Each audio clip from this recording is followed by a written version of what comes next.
Welcome to Think Fast, where we discuss things. What are those things? I don't know half the time, but it is some things which we discuss. But the person who knows most things, Suchita, welcome to the show. What is going on? Oh my God. What's going on, man? I am recovering from a lot of tears which was shed yesterday because of yesterday and day So before. Brahmastra, is that what happened? Fedra's last. Okay. Oh my God. No, I have not seen Brahmastra. And it seems like our Vishnu is on a little leave today. Hi, Kshitij, who's our audio engineer for the day. No, dude, Federer's last match, man, and that he played with Nadal and that Nadal came through, given that he apparently has like some muscle tear and I think his wife's about to pop a kid in the next 10 days. Like he had like his own, personal shit going on, showed up for Federer, and that literally all of 2000s tennis greats were there. It was just amazing, dude. And just watching Federer and Nadal weep together was like holding hands. The beauty of that moment is that, Yeah. No, but what was your takeaway from that moment, man? It was very emotional for me. There's been this conversation I've had with a few people, right? About this whole fact about just showing what is healthy masculinity. And this kind of showed it in that sense, right? Because, you always think, okay, no, you got to be like this athlete and be this. But I feel that this actually showed this is the most famous rivalry in I don't even know what the last big one was in tennis. Yeah. And you literally saw them. Agassi. And you always had this kind of back and forth. But the fact that it was so emotional, it was so beautiful. It's almost like the right kind of send-off. I feel a lot of really good sports greats don't have the best send-offs. But this, I think, this is perfection. You could not have asked for a better way. Literally, I don't know which camp you're on because I'm not on any camp. But Federer through and through. So you must have been weeping away. But I mean, honestly, I haven't watched tennis properly in a really long time. But I mean, watching Federer play back around 2005, 2006 was what got me into tennis. And then obviously, I became a major Federer fan. I used to see every single match of his. But I think the one big takeaway, at least for me, and not to continue being meta about it, but you are as good as your competition. Mm-hmm. And I think the thing that extended both Federer and, dude, they're inching towards, Federer's 41, Nadal is in that general direction, that they've been able to have a 2-decade career that also in tennis is unheard of, right? And not 2-decade money घिस के निकल रहे हैं, you know what I mean? They've reached finals, etc. in the recent past. But for me, I think that quote-unquote rivalry / friendship is the sign of how, you're as good as a competitor and there's nothing that is great for your career or your growth or whatever else than, aligning yourself with the right competition. So it was just beautiful to watch. You're also seeing a lot of sports people who don't seem to be aging. Look at LeBron James, who's still kind of going strong on the NBA side. You have, there's so many of those happening. Cricket, however, people seem to age quite quickly, but that's a whole different problem. Everybody seems to be in their early 30s. Not that I know much about cricket. Yeah, so I see. Speaking of famous rivalries, there's a new rivalry. It's called Falguni Pathak versus Neha Kakkar. Are you in on this rivalry? After Federer and you Nadal have ke gone baad, to Falguni and Kakkar. I don't even know what, Paharganj / Sarojini Nagar of kahan se kahan tak. But in any case, no, I don't know about this rivalry. But please enlighten me with more bullshit for today's episode. So in classical style of taking classical, or rather taking OG songs and trying to redo them. There was a song, I mean, if you look at Falguni Pathak songs, there's some of those OG songs, right? So Maine Payal Hai Chhankai was her. There is no sum of, ek hi tha. That classic song. Bahut sare. You got to play Dandiya, you hear all the legend greats. Okay. But Neha Kakkar has a new version of it out and it became this whole thing it's terrible. Falguni Pathak put out a comment saying that, thank you for supporting my original version. Nobody asked me because I don't own the rights. But I'm happy to see this support. So, yes, it is totally unnecessary news for this show. But it is a rivalry, so we shall speak about it. You've wizened me for the week. I appreciate this unnecessary Go listen to the original. Dude, the original is it's my favorite song. It's my go-to. Dude, you meet me at a party if I am over 3 drinks down. There is a 99.9% probability that I will play and sing along and dance to Maine Payal Hai Chhankai. That song is my... I'm very confused by that statement right now. I know, shakal se dikhta nahi hai, but... Bilkul. Yeah, no, but it's my favorite song ever. What else, man? Coming back. Speaking of the world of business, what's been going on? Oh, you're asking me, and I'm asking you. What's Look going at on. this. Or should I ask you? You want to ask me? I will tell you. You decide how you want to do this one. आप बताओ. I don't know why suddenly the connotations are weird. So Zomato is cracking the whip on cloud kitchens running multiple brands. While you were away, we actually covered the story that there's one spot in Bangalore that I think has over like 200 restaurant brands operating out of it. A lot of them named similarly to popular restaurants. So people didn't know that they were ordering from some other place. Stuff like just hygiene and how is that work happening was the Yeah. question. Like, is it Zomato's responsibility? So I'm guessing in some ways this is them kind of getting into it before it escalates for them. Many thoughts on is it okay for like 200 restaurants to operate out of one kitchen? No, I think that's, hygiene nightmare. And I think, I don't know about you, man, but I think, more than the number of restaurants running out of a single cloud kitchen, I think there are such few cloud kitchens that are genuinely able to consistently deliver on like a top-notch experience. Yeah. You know what I mean? Like there were like a bunch of these, which were the OGs of cloud kitchens, and you just see how like poorly their quality deteriorates over a period of time. And to have this like one place, run 200 is just absolutely absurd. Suddenly you'll find I some Manchurian in your biryani. That's what's going to happen. Yeah, all sounds vile and disgusting. Yes. But switching over to, something that I want to pick up in our intro, which is there's this headline that ran recently on Mint that said SoftBank cuts valuation of IPO bound Oyo to 2.7 billion. Obviously, this headline ran soon after Oyo announced that they were inching close to profitability and have obviously had two fairly good quarters given how screwed they must have gotten thanks to COVID. And I don't know, man, but reading this headline, Mint is usually very good with their reporting. You don't see them do like clickbait at all. But I think, tying it back to the conversation we had last week, I think it's important for people consuming content like this to, not have this like condescending approach of, oh my God, once they used to be so big, now they are 2.7 billion. I mean, 2.7 billion is like more wealth than, any of us have, individually or collectively created. I think things like valuations going up and down are frankly a rite of passage with respect to building any company. So for me, keeping the headline of it aside, I just hope people's interpretation of these headlines, as discussed last week as well, become more mature versus the, pehle aap ye hote the, ab aap ye ho, which we all need to collectively sort of get away from. What's your take on this? I agree with you, right? Because, and I feel that sometimes while valuations might go down, it might also be, what you got to look at is the overall deeper schematics of the business. Oyo always had this perception of having a very bloated valuation. So if this is a correction in the right direction, it's a good thing, which means they're maybe, I would rather say, focusing on the right aspects as they go to IPO. Because one of the big learnings I've had in recent years, as a lot of these brands have gone to IPO, has been the fact that how the venture capital side works versus how the market works is different, because the market looks at what is the profitability or other paths to profitability, like the base level metrics in that sense of the word. And I think a lot of these startups are now doing is, okay, let me correct those aspects as I go towards IPO and make sure that happens. Yeah, no, which is good, dude, across the board. Switching gears, dude, just a couple of quick points. Shein has a new rival.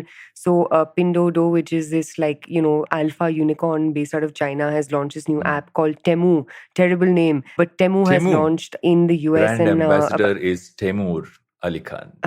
Oh my God, nowhere close. यार उसे क्यों इतना cancel करा रहे हो? First, poor kid was cancelled because of his name. Now you're affiliating him with Chinese startups. In any case, so this PDD, which is what is popularly known as, they're basically like a manufacturing like behemoth, right? Like PDD is like Snapdeal or Vishal Megamart on like acid. They're like that big, and they've really cracked going genuinely direct to manufacturer. And obviously they're known for selling cheap shit in China. So they've launched this new competitor to Shein called Temu in the US, and apparently it's been downloaded more than 400,000 times within less than a month after launching in the US. So you're seeing a lot of like China merchandise and fashion wars being fought on shores outside of China, which is interesting. And given the amount of scrutiny that TikTok is under, let's see what happens to Shein and PDD. Brad Pitt has launched a genderless skincare line. You're seeming like you're not going to be buying this anytime soon. From pits to no pits is what the tagline will be for anything which takes away acne. Hi, Mr. Duggi Ralha, Sunday sham ko aap to lajawab. So I'm just going in like the worst direction in my head. I'm just like, but it's great. I like the fact that it's the genderless skincare line, and you're seeing more and more of this kind of really kind of like happening in recent times. Although I want to see what Tom Cruise comes up with. That could be interesting. Is he going to come up with a way for us to get that agelessness? Oh my God, that man is beautiful. Another piece of news that caught my eye was there's a gifting solutions company called Join Ventures, was obviously in the news because they've raised a significant amount of money. But more than the amount of money that they've raised, what I found really interesting was they're sort of building themselves out as a quote unquote roll up. So this whole like Thrasio rubbish, which we obviously discussed significantly last year and earlier this year, given the amount of VC funding that went into it. But what I like about Join Ventures is that they have a very strong focus on gifting as a niche, right? So these guys have IGP, which is a very well-known and heard of gifting sort of, platform. They also recently launched, not recently, but they launched this company called Interflora, which is like a premium ferns and petals. So, they've really taken gifting as a category and launched multiple sub-brands within gifting and are obviously scaling that up through this investment. So reason it caught my eye was because I like the category that they're building for and I like the way they're building it. In other news, Air India, Vistara, Air Asia likely to merge by 2024 as Tata Group discusses plans. It makes sense, right? I mean, how many airlines does Tata have? Like Air India, also Air India has Air India Express under it. So there are two brands technically within Air India. There's Vistara, there's Air Asia. I feel if you look at the article, I think it's interesting just in terms of the report saying, okay, there's going to be one full service. And Vistara has been terrible recently, which is sad because I still love Vistara as an airline. One of the best airlines. I remember the food service, everything was top notch. And the only thing I see now online is people really cribbing about it. Interestingly, I saw a couple of posts of people who have flown Akasa and they haven't had great things to say, saying they expected a lot, but seems very like base level is what I heard from, like literally a couple of tweets and Instagram stories is all I've seen. So that's another interesting player in this market. And but I think this merger makes sense. Yeah, it's. I mean, I was always wondering how are they going to manage so many. If you have one full service and one budget one, it makes total sense for them to do this.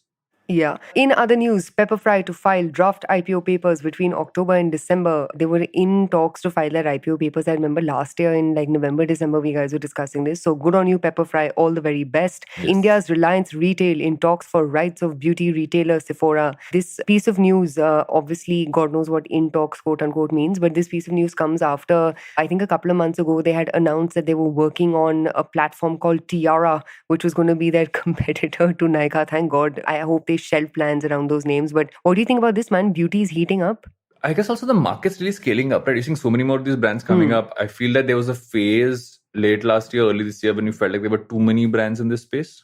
Yeah, but I feel like this aggregation game is kind of coming in. I feel you're slowly seeing all the brands which are already there kind of evolve. Yeah. So much more to tap into in the market and really go. And I feel at some level, what's really going to work is you go mass scale and not try to go as niche, which seems to have been the way women went till now. But nobody does scale like Reliance does. So it makes total sense. Yes, Queen. And very quickly, other things. Mibigo Labs, which runs Kuku FM, has raised money. Congos to you, Kuku FM and team. Kevalya Bora, I had no idea that was his name, who is all of 19, has become the youngest Indian and the first teenager to have personal, let me correct this, paper wealth of at least 1,000 crores thanks to over a 50% rise in the valuation of Zepto. Bro, I wanted to ask you, where do you think Zepto is going in all this quick commerce, debacle, war, this, that and the other? They'll either get acquired, which is most likely the case, or at some point they will have to not just be a quick commerce play, because quick commerce is a feature, it's not a product. And at some point of time, I mean, I have a feeling they'll get acquired is where I see but this. But by who? Who's left? Reliance is in Dunzo. Blinkit is off. Dunzo. Mr. Adani might be getting into the game on this one, so you never know. Mr. Adani. Mr. Adani is into every game these days. So Mr. Adani might just get into this and say, come on, Zepto. Aao bachcho mere saath. Yes, Queen. The Beyond Meat CEO was arrested for biting man in road rage incident. He really went Beyond Meat, didn't he? Oh my God. Varun, how many times have you rehearsed that joke? I can imagine you practicing it in front of the mirror. He really went beyond. I am 2000% sure you said this joke to your friends yesterday, tested it out on them at night. Nobody laughed. And now you're bringing it back to the table to get some cackles. The only person who's probably laughing is Jalasmi, but nobody else. Kshitij, did you laugh? Mention in comments. Comment below, please. Kshitij is like, he's still like, soaking in that joke and seeing if it made any sense to him. He said little. He laughed a little. He said little. You got a Fair cackle. Enough, Kshitij. I got a little laughter from you. Yeah, but I have a quick question for you before we end our very long introduction, which I'm Yeah. actually really liking as a feature in our podcast. But did you see this little outrage that Divya Gokulnath, Yeah. of the co-founder of Byju's, she posted this like long thread on LinkedIn about how, like screwed up a lot of the headlines are. What is your takeaway from this, little rant on LinkedIn of hers? I feel at some point, especially Byju's has had such a terrible time really understanding why the media hates them so much. And I feel it kind of came out of that. I thought it was, there's a part of me which said it's a good thing for her to have done it. But on the other side, does it really help solve the problem is the question. It doesn't really solve it. It might just aggravate it a little bit more. So, and yeah, I would have not suggested someone do that. I feel like it's far more gracious to just ignore these things and just go ahead and do your business and let the business do the talking. But it's fine. I mean, as an individual in an organization, if you're the co-founder and you see this happening at a continuing basis, it is very natural at some point for you to kind of put out something like that. And thankfully, it was also done in a slightly like, I felt there was a certain tongue-in-cheek funness to it because of the graphic that was there. So I'm okay. I mean, I wouldn't suggest anyone do it, but it's at least she didn't go ape shit on them. She just kind of took a way to kind of make it almost like a memeified version, if that's what you can call it. Yeah. Memeified version was one part of it. And also, I think it just was written from a point of view of educating the person reading her post versus, shitting on media entities that are like writing rubbish about Byju's. Do you know what I mean? Like it was written with that intent of, bro, this is mathematics and I'm just making math simple for you through these explanations. But last story in our intro is, you go for it, sir. 5G services finally to be launched on the 1st of October. My question is, what do we do about the 4G services, which are still not up to speed, for lack of a better way to put it? They are definitely not up to speed.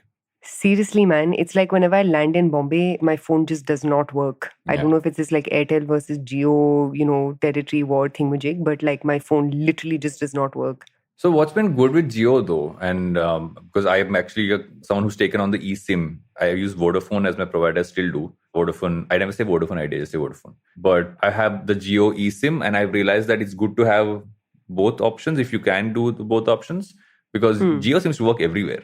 I haven't gone to a nook and corner in this country, and I've literally been like, I went to the forest in Tadoba and Jio was there because there's a Jio tower. Only signal you get in Tadoba is the Jio tower. The locals had some stories as to why the tower is there, which I will not put on record. But before our podcast is cancelled. Exactly. I will not go there. But they basically said that if you want to be here and use any form of internet and data, get a Jio number. And that's when I got the eSIM. It's been a great add-on. But I feel at some level, we got to come to a point of not going to this 4G, 5G, but saying, can we just get really fast internet speeds? And if I had to put if I had to bet on someone, I'd bet on Jio to get it right. So over time, I'm guessing the 5G game might be driven by one player. Because I don't know about the others. I mean, Airtel seems to be around, but you can't really beat and how growing Jio's very kind of scaled well. up. They've gone but I feel like it's market segmentation, right? Like Airtel has taken the call to play the premium game. Jio has taken the call to play, the mass game. And that seems to be the two buckets within which all companies are built, right? One is just going after anyone and everyone, and the others doing that 30-40% premium on, masstige products. And with that, our intro has come to an end. Yes, but what are we talking about this week? We're talking about your favorite word after Falguni Pathak, which is Thrasio. Made evidence. Guys, can you count across all the episodes? Think fast. After all the episodes, think fast. How many times has Suchita said Thrasio? It will be many times you have said Thrasio. More often than or whatever other terms I am like infamous for saying very frequently. Yes. So we can't be digging into India's roll-up business. Also, the whole moonlighting conversation around the fact that there are companies saying we're going to take tough stands. The government seems to have a very interesting progressive stand to this. We both have our own perspectives on it.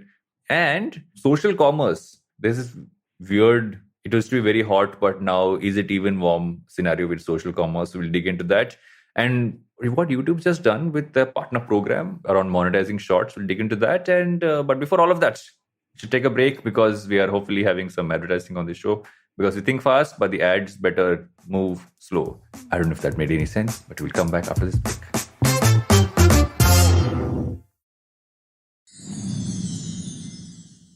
Welcome back to Think Fast, where it's supposedly we've had a very, very long introduction, as Jalasmi has told us, but it's fine, Jalasmi. We're just getting into the groove of things today. But back to our first story, or rather, getting into our first story, which is Suchita's favorite word, Thrasio.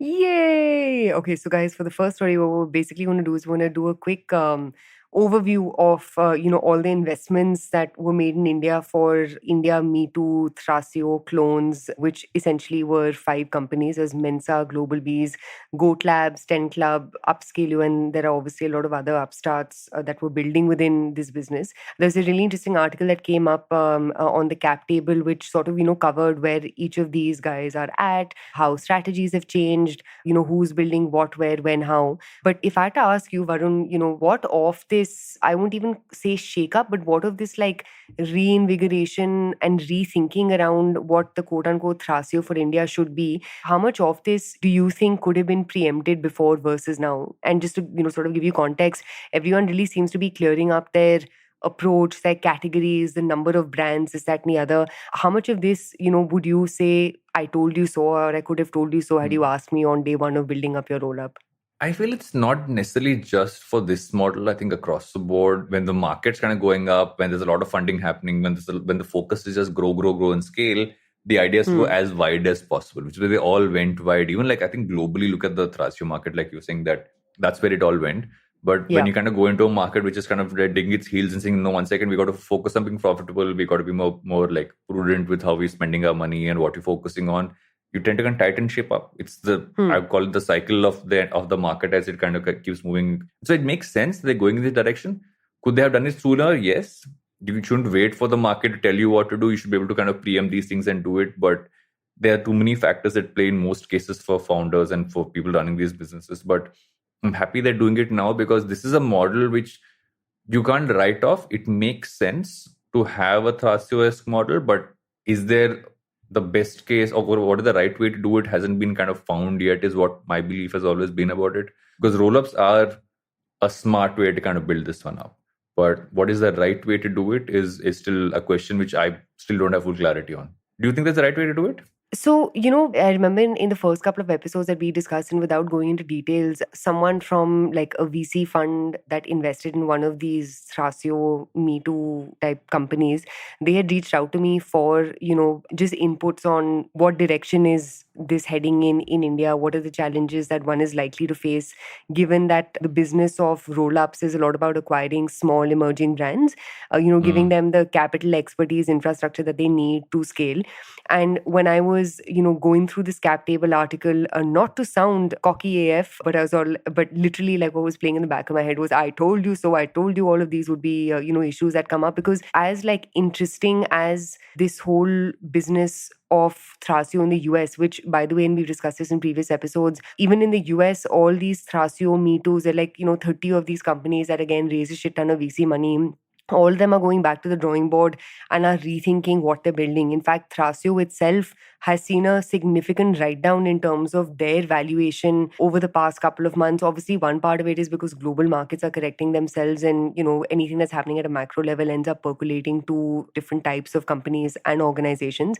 But I think the one big thing over here, and if you remember the first time we had discussed, I think this was our second or our third recording where I had come with sheets and sheets of like research. If you look at companies that have built multi-brand retailers, and in a nutshell, that's what quote unquote Thrasio is. It is a multi-brand retailer, right? And this is the thing that, side note, but this is the thing that like frustrates me about, all of these like gimmicky news coverage things and also gimmicky ways in which founders sell their company, because you're just like, dude, you're basically a multi-brand retailer. Stop calling yourself a roll-up, this, that, and the other. I think the only models to look at are models of Inditex, which runs Zara. And even in the conversation that we had back then, Inditex has multiple different brands, right? Zara is one of them. There are like 3-4 others. Zara is obviously the most well-known brand. Even if you look at H&M, H&M has COS, H&M has, like 2-3 other brands within their overall fold.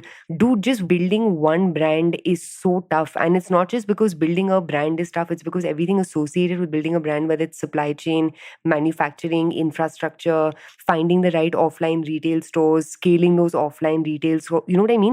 there are so many complexities around all of these. Now, I think where a lot of these companies, I wouldn't even say have gone wrong, because all these guys are hardly 1 year into their business. I mean, I know how many screw ups I made in the first 4 years of running LBB. You know what I mean? Like, it's kind of like a rite of passage. But I do think, what would be interesting to see a lot of these guys do is maybe double down on certain specific categories and go very deep in a category versus trying to acquire anything and everything. So, for example, I don't know if you saw this, but Mensa has recently acquired this peanut butter company called My Fitness, which I found a little absurd because all of their other bets have been in fashion. And dude, even if you look at team DNA, right, what it takes to scale fashion, you need people who first and foremost have taste, understand design, understand consumers, understand supply chain, understand manufacturing, understand cuts, like understand offline, because offline is still where like 90% of fashion sales takes place. Understand, you know what I mean? There's so much that goes into just understanding fashion, let alone a category like, fitness foods, which requires a totally different mindset, DNA, so on and so forth. So I think one thing that I hope happens is, and I think this is why Goat Labs is doing a very good job. Please ask me to shut up, by the way. As you can see, I'm very excited. No, please like go on, this, go on, like, go on, go on. I have points, but this is good info for the audience to listen to. But basically, for example, like I really like what Goat Labs is doing over here, because Goat Labs has essentially taken fashion as its area of focus, because the guy who's running Goat Labs, he's ex-Flipkart fashion, if I'm not mistaken. Like, I think he was leading fashion and has, been a veteran in the space for a while. But they've basically just made all of their bets in fashion, and now they're scaling up their fashion bets. So, for instance, I don't know if it's working or not, but prima facie as a consumer, I like what they're doing with their acquisition of Label Life. So I don't know if you saw, but Label Life, they're now doubling down on offline. They recently did a collaboration with Disney, which I was being targeted with Instagram ads on across my feed. They've gone back into a good amount of like content creation, which they had dropped the ball on. So point number one is go deep in a category, build expertise around that category and scale that category up. I think the second thing is, when you look at the problems that small to mid-sized businesses have, there are way too many. And this was actually the biggest challenge even we faced while trying to problem solve for small businesses. They suck at everything from digital marketing to content creation to supply chain to manufacturing. What would be interesting to see some of these guys do is maybe take a sliver of this and scale that up. So, for example, if you look at that company Club, right, KLUB, they are basically providing like, or like even Revenue-based Velocity for that financing. matter. Exactly, right? So they've taken a very specific problem statement, which is if I am building my business on cash flow, how do I create the capability of an expanded cash flow through, models like Club Velocity, which I think the only way in which you can go wrong with that is you've picked the wrong problem to solve for. But the upside, right, is like much more significant than trying to solve for any and every problem that exists for small to mid-sized businesses, because you'll just go mad and you'll just hire a bunch of people who will be running around directionless, because no one really knows what's the end goal that we're trying to solve for the companies that we've acquired. But I can talk about this endlessly, but over to you, sir. What do you think? You mentioned Club, right? And I had the Club founder on Advertising Gizlet some time back, and some of his points were interesting because I just look at the model as something that actually feels like something that should have a bigger spread, because the whole point of how they infuse capital is you have to be a profitable business. You got to be in that sense about, and also basis how your revenue goes up and down is how their share goes up and down as well. So it's not like they're always taking the same proportion. So the difference between a loan versus venture capital, this is the middle ground which they've kind of tapped into, saying, okay, we're not taking equity from you, but it's also not like a bank loan where you make money or don't make money, you have to pay it back. So they found this interesting sweet spot in between, because capital and expertise are the two things people look for, or other brands look for when they kind of get into a role of business in that sense of the word. But what I found interesting also looking at this whole piece is that on one end, it's about saying, okay, how many do you bring into the fold? But what you also kind of have to look at saying, at what point do you stop adding more and really solidify and scale others? So this, if you look at Even Flow's whole like push towards saying, okay, I won't acquire as much right now, but I'll really focus on kind of growing right now. But I feel the most interesting news for me was Fireside. Now, Fireside has had if you look at some of the investments which have done really well, right? Everything from like a boat to a Mama Earth are all on their portfolio. And the fact that they've recently kind of, they put 40 million into 10 Club? Not recently, this was back in the day. This was back when everyone was like devouring money. 2021. Yeah. My question is is this an interesting way for a venture capital fund, which is focused on a specific area, to say, one second, I will fund the brands. I will also fund the aggregator. Can my role be larger than just that part where I actually figure a way to the companies which I have funded scale as well through this? I don't know there's a model there because it could be very interesting to see at a scalable level. Could that be interesting? Because you have capital if you're a venture capital fund. While the other end, you have this as well. I don't know, man. I think where I'll push back on the second point that you made was, and we discussed this in the last episode as well, but I do think if I were a VC and if I were a VC in consumer brands, I would be investing in like platforms and infrastructure because that's what these brands need. They don't need someone coming in with strategy. Like, I mean, distribution eats strategy for breakfast. And 100%. the biggest issue that, we guys were talking about this earlier on as well, but like Instagram has become a pain in the as to navigate because just acquiring But we shall come to consumers that because that is in another story of ours today. No, but like, my TLDR on this point is that if I were a VC and if I gave a shit about consumer brands, I would genuinely just be looking at platforms and infra versus adding more consumer brands to my portfolio because distribution is just like impossible. But enough time on this story. What is next? Speaking about giving a shit, what's your take on the whole moonlighting controversy that's been going on? Because there is so many sides to this. Just for anyone who's been living under a rock, there's been strong conversations and companies pushing back. Like Wipro's taking a tough stand against employees who are almost like moonlighting and having almost like a second job, if not a freelancing gig. They fired 300 people, which is a little extreme, but also they have Wipro, so they have a lot of people. It is an extreme step to take. Also, like not a smart move and not a nice move. I would say I put them both together in that sense of the word.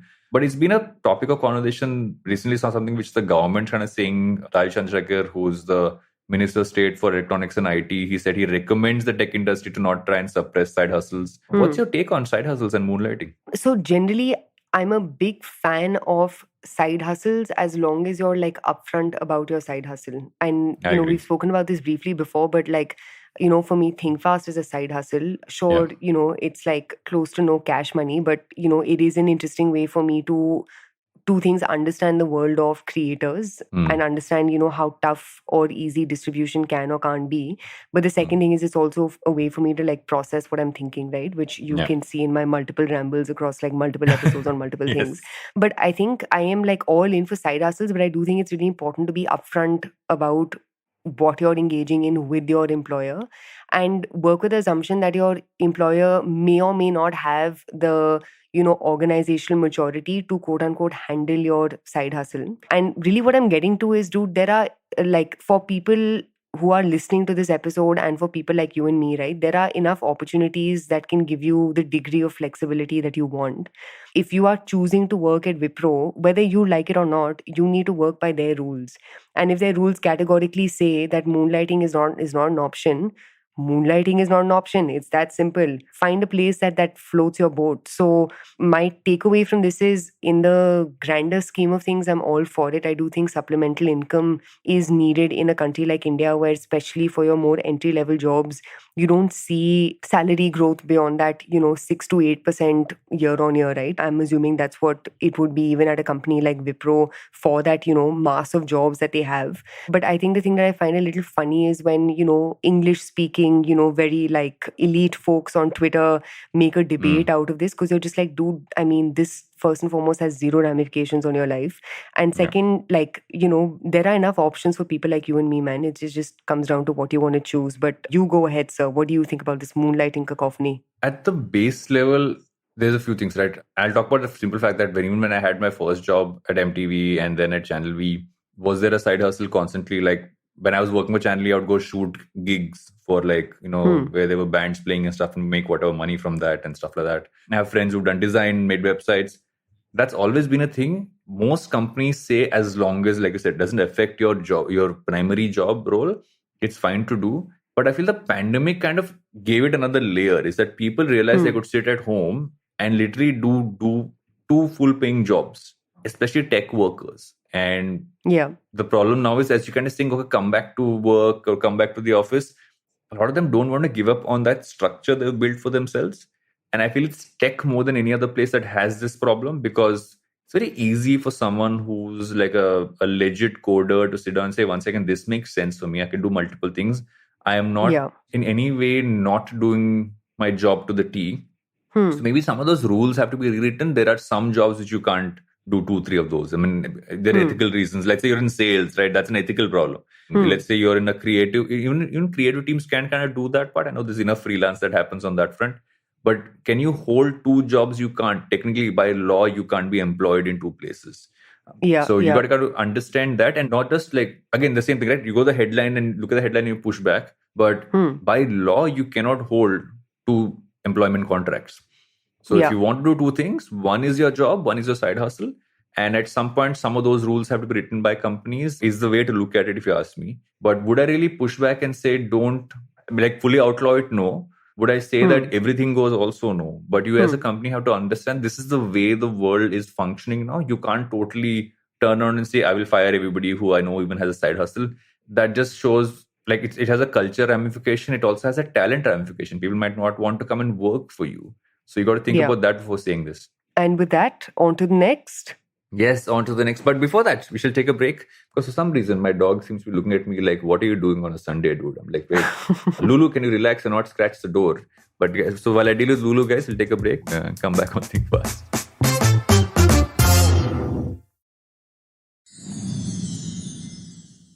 Welcome back to Think Fast, where we might almost end up with the canine third host, the way Lulu's kind of going at the door. But hopefully she will get her own mic. I ain't sharing my mic with her. She's too tiny to get on top of this anyway.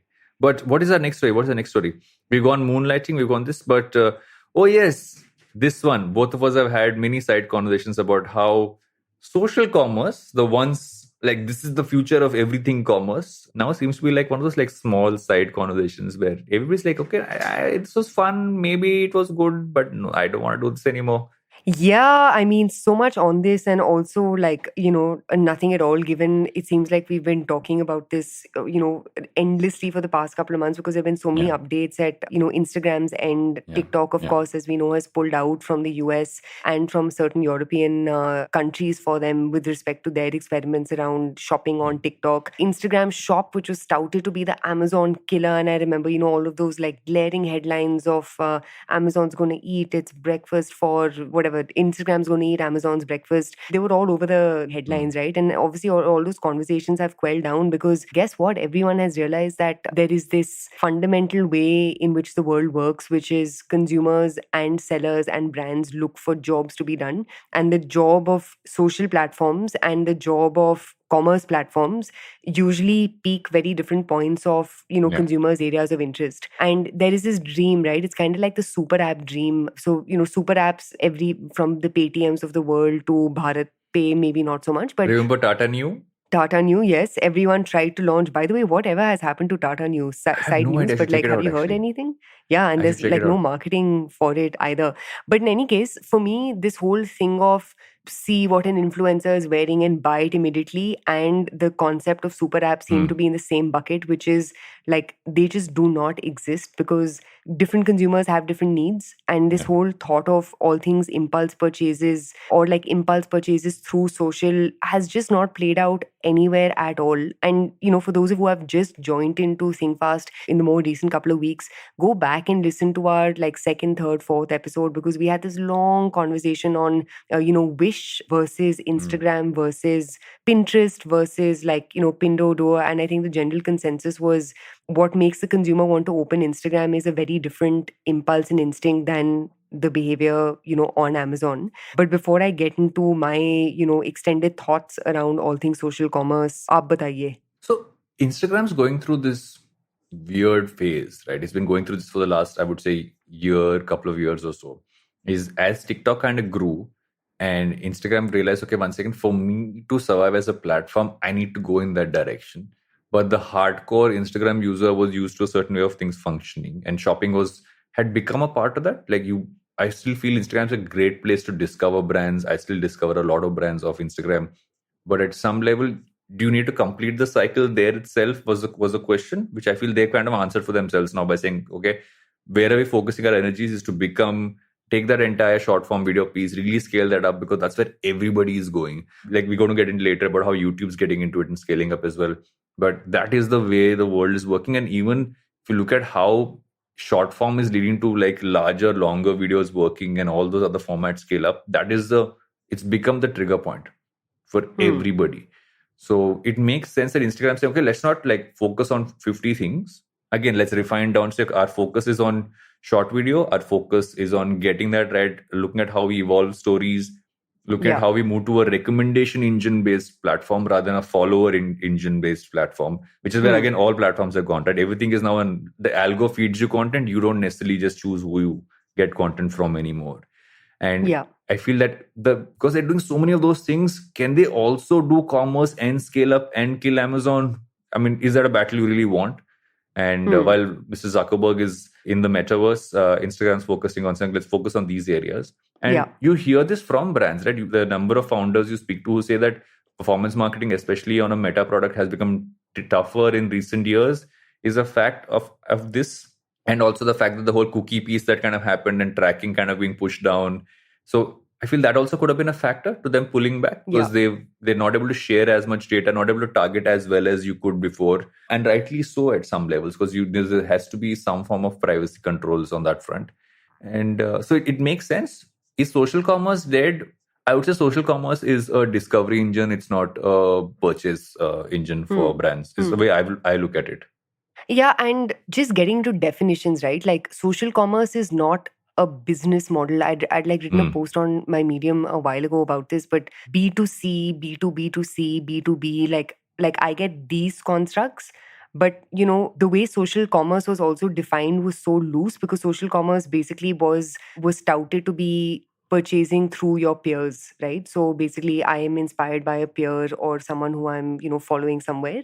And that inspiration, leads to a purchase. I think, which again is a very like convoluted sort of funnel to wrap your head around because the biggest issue, for example, in countries like India is one, India historically has been a low trust country when it comes to all things e-commerce.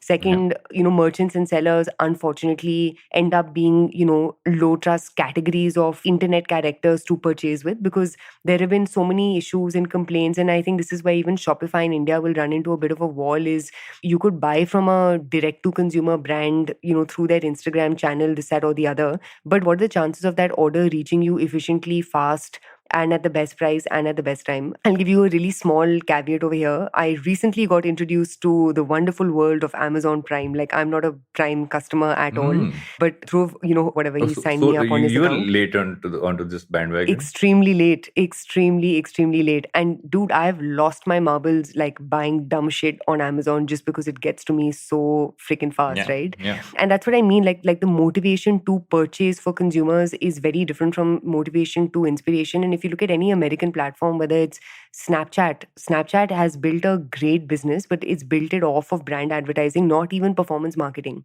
You look at Pinterest has built a great business off of brand advertising, not even performance marketing.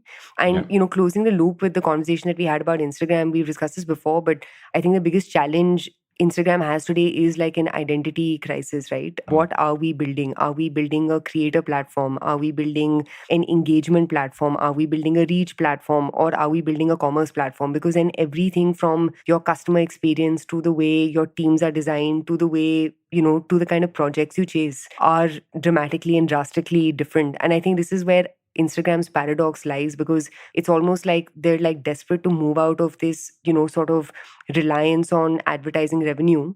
But the problem is they're under a company whose DNA is all things advertising. And up until there is a systematic shift, you'll always see the business model lean back and fall back on advertising versus wanting to chase conversion as a metric to success. And let's not only throw Instagram under the bus, right? Look at Google. Google was doing so much around Google Shop. How many of those experiments have actually panned out, anywhere close to what they needed to be? My submission on all things social commerce would be we need to stop talking about things in jargonistic ways. Business models are business models. And this business model of impulse-inspired purchase has just not seen the light of the day as everyone hoped it would. But we've got an interesting story coming up as a follow-up to this. Talking of Instagram, when YouTube launched YouTube Shorts, and India was one of the first test markets they had when it was on like a public beta. What's interesting is YouTube is the only platform which has figured out how to monetize content for creators. Like nobody's even close. That entire just rev share model. There are millions of creators across the world who literally their entire money comes from just YouTube. And The question was, how do you do that for shorts? Because, how do you put pre-roll ads in? How do you put mid-roll? I think the recent news was YouTube might soon have like at least 4 ads in longer videos, at least, if not 4 to 5 in that sense of the word. So the problem was with shorts was a few things, is that short form has largely been funded by what's called creator funds. So look at Snap, look at Instagram. There's a creator fund saying a couple $1 billion or $1 million, whatever. And all the creators who are part of that program get a share from that fund. The problem is the more creators they add into that fund, the less the share is for each creator. So it's not a scalable way to fund creators. It felt like a stopgap till platforms figured it out, because most short form content, you can't put an ad between the content because it's short anyway. Secondly, a lot of the content has music, and music rights become a problem because you can't just share revenue with a creator if it has music that is owned by, let's say, another record label, because you got to share that revenue with them. So on YouTube, you can't monetize a video that has, let's say, music from, let's say, Sony Music or Universal or even like a regular, like a smaller scale music label. But what YouTube's done now is super interesting. They are now saying that they're going to monetize short form video from early 2023, where basically 45% of the revenue will go to the creator, whether you use music or not. What they're also going, how it's going to run is the ad will run between shots as you're swiping from one to the other, and the share is basis the number of views you get on your video. So obviously a little more complex than what the long form video one is. And they're saying you can even monetize videos that have record level music in there. What didn't come out as clearly, and that's something which a lot of creators on Twitter actually kind of made long threads on, was the fact that there is a share that will go to the record label. After that share goes, what is remaining will be shared between YouTube and the creator. So the 45% is what is remaining. It's not of the overall. Which is, they said YouTube could have been a little more clear about this, but I feel that's nitpicking. This is a legit way to scale and grow monetization for a creator. If you're a short form creator, you finally have a way to make money the same way the long form guys have.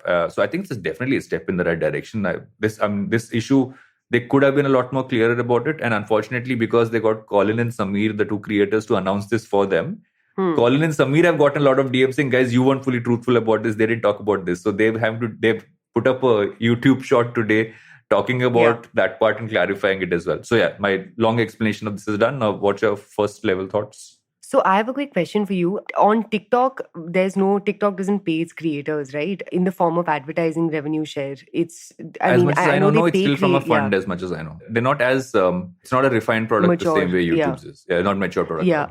I think this is where YouTube's overall monetization is just like 300 steps ahead of the entire meta universe. I think they've done so many things so well. And in a past episode, we had spoken about what YouTube's like North Star has been, and also what's really propelled them to manage all sorts of competitors coming up, whether it's a TikTok or it's an Instagram, Snapchat or whatever else. It is exactly this, right? It is that they have found a way to create skin in the game for every single part of the YouTube ecosystem. And the YouTube ecosystem basically is like 3 people. There's creators, there's consumers, and there's brands. And I think they're the only platform that has figured out a way to make all 3 of them play and work off of each other versus, in competition with one another. And without having read the report and just, basing my sort of response on the TLDR that you gave me, I am not surprised that YouTube is the one saying, you know what, enjoy creating on TikTok, but guess how much money that makes you. Exactly. And I think that they've taken the first step could possibly be a really good way, to even get a lot of the TikTok creators to switch over to YouTube, with a fairly low switching cost by just incentivizing them in the right way. What's also interesting is they're also kind of going to bring in fan funding to shorts as well. So fan funding largely happens on live streams where, someone's on a super chat, where you're on a chat, you want your question to be answered. There's micropayments, there's super thanks, which is basically you just giving money to a creator you like.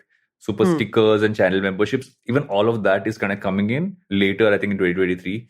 So they're taking all the products they've built. And this is, I think, the good part about having built a really strong and, like you said, mature engine for monetization for creators and saying, now we'll spread it. So suddenly TikTok, Instagram, everybody else, Snapchat, who are all playing in this space, have so much more catching up to do because they don't have this specific product. And that's really why everyone still says that if you're a creator today, if you have a long-term focus of being a creator, YouTube is where you got to make sure you have one finger in there, because that's where true monetization has actually been built.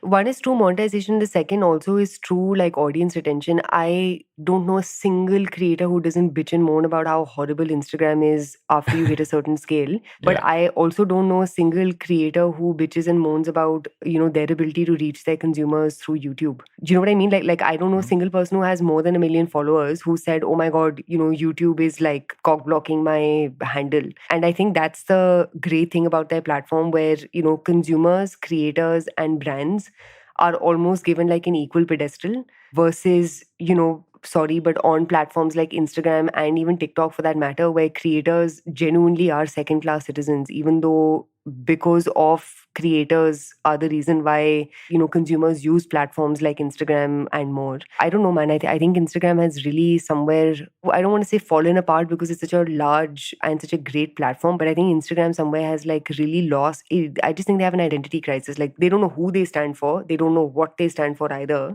And I think this burden of delivering on advertising revenue doesn't seem to be helping them much at all. And what we don't realize in India is, because we don't have TikTok in India, is that globally TikTok has taken the place of what Instagram has in India. But if you look at it globally, that's where the big struggle is.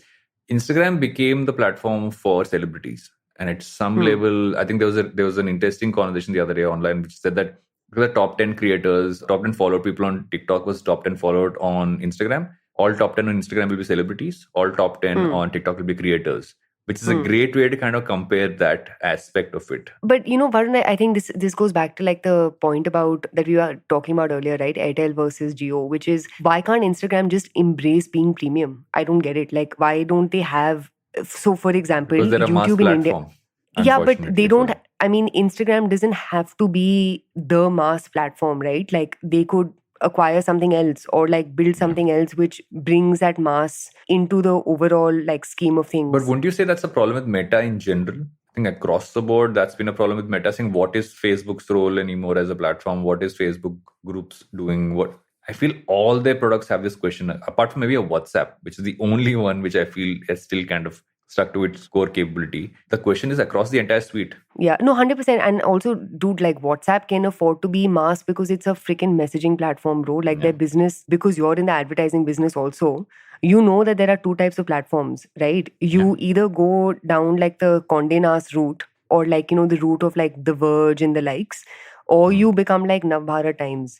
Right, this Beach Ka Bichu is pointless, and I think that's why. Beach Ka Bichu, oh my god, that's the term of the day. Maine Payal Hai Chhankai. Beach Ka Bichu. Beach Ka Bichu.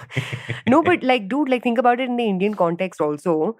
Who is killing it? It's either platforms, whether it's e-com, social, content, whatever else, who are very clearly saying ki, boss, I'm catering to the top 30, 40 million and this is a game I'm going to play and I'm going to fucking crush it at this game. Or it's Google and Facebook who've said nothing less than 400 million users, right?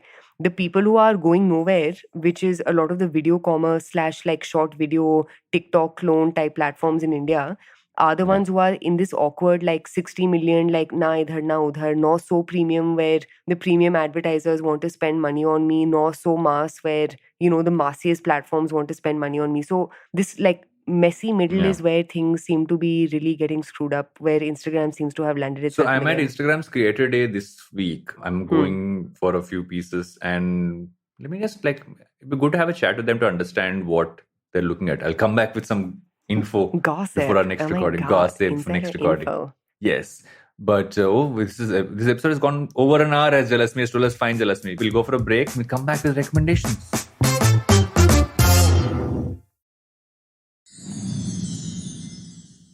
Welcome back to Think Fast, where we are Beach Ka Bichus. No, we are not. We are Kahan Ka Bichu? Kichu Ka Kuchu. Oh my God. We are targeting the top 30 million listeners of India. We know what our strategy is, unlike Instagram. Yes. So what's your recommendation for the week? I think you have one. Yes. If you are in Delhi, I highly recommend this play called For the Record, which is happening at Black Box Theatre, which is this like boutique, destination for like cool place in Okla. It's in the back and beyond of Okla, so please, keep that in mind when you make the trek.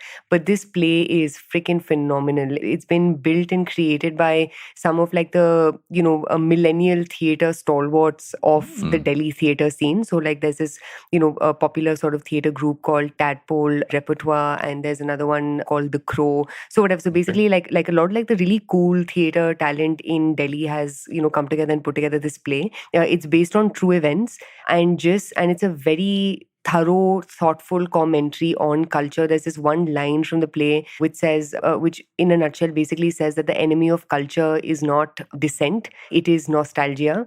And the play is just basically about how, if you want to progress in culture, you also need to progress the cultural conversation, which explains why Kanye West / Ye has got the kind of fandom he does. But again, as you can tell, I have a lot of energy after my return from America, after my Ghar Wapsi. Yes.